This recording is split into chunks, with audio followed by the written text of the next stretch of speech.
Hello my crafty friends, it's Marie from Marie's Vermont Creations, and today I'm going to make two cards. I am using the sketched flower stamp set from Simon Says Stamp, and I have a piece of white cardstock that is cut to 4 by 5 1/4, and I'm placing the large floral image at a diagonal across my cardstock in my stamp positioning tool. And I'm going to take some Simon Says Stamp clear embossing ink, and I'm going to ink this stamp up really well and press it down onto my cardstock. I only had to ink it up once because I got a good impression the first time. And then I'm going to coat this image with some black embossing powder from Recollections, which I got at Michael's. And then I will repeat this on a black piece of cardstock, which is also cut to 4 by 5 1/4. I left my image right where it is in my positioning tool, which is a great thing about this. You could do multiples. If you decided you wanted to keep going on white cardstock, you could do a rainbow of cardstock if you had it all cut and prepped, and do assembly style card making, which I love to do. But lately I've been thinking about black and white cards for some reason, so I thought that I would do a quick video. So I am using my embossing bag. This helps prevent oils from your fingers and static from when you stamp down the image, to keep the embossing powder from going where you don't want it to. So I'm going to stamp this down also with the clear embossing ink, and then I'm going to coat this with white embossing powder.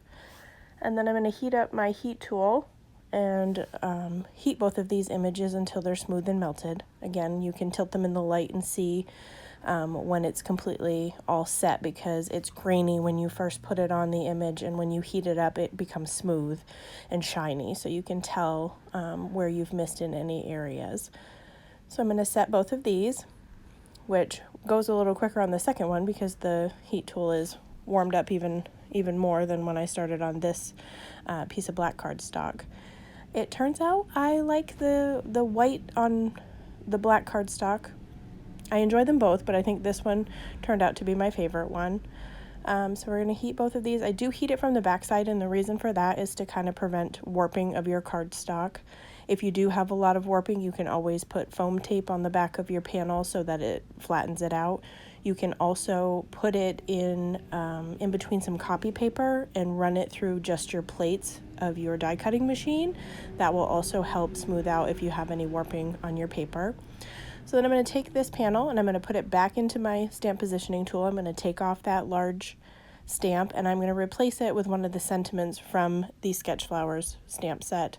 I decided to go, I'll try a bunch of them, just moving them around while they're in the plastic. That's what I'm doing right here to decide if I wanted a sympathy card or a thinking of you. I decided to go with thinking of you because that's pretty generic, and you could use that as a sympathy card. You could use it as an encouragement for somebody. So try to keep it pretty simple so I could use it for multiple occasions and just have it on hand when I needed it.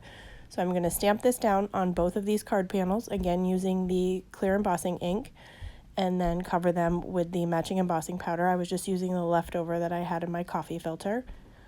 Wipe away any stray powder that might be hanging around, and I'm going to heat both of those as well. I will stamp the next one and heat them all at once, so then that way I try to do each step at the same time. So again, putting some more of that embossing powder bag on there and stamping it down again, and then I will coat this one with the white embossing powder and set them both. And I was going to be finished here, but then I decided it could use a little something. So I recently got the Aqua Shimmer pen from Nouveau in my Simon Says Stamp card kit of the month for August, which I think is almost sold out if it's not sold out at the time of this video. So I decided to take on the black card panel and color in one of the flowers, and I really liked how that looked, so I ended up coloring all of the flowers in, and then I did do it on the white panel as well.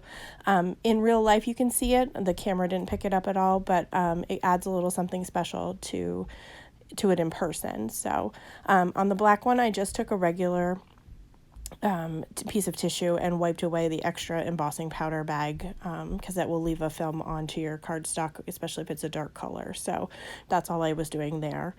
So that's the project for today. 2 quick and simple cards. If you have any questions, feel free to shoot me a message. Let me know which one you liked better, and I hope that y'all have a great day.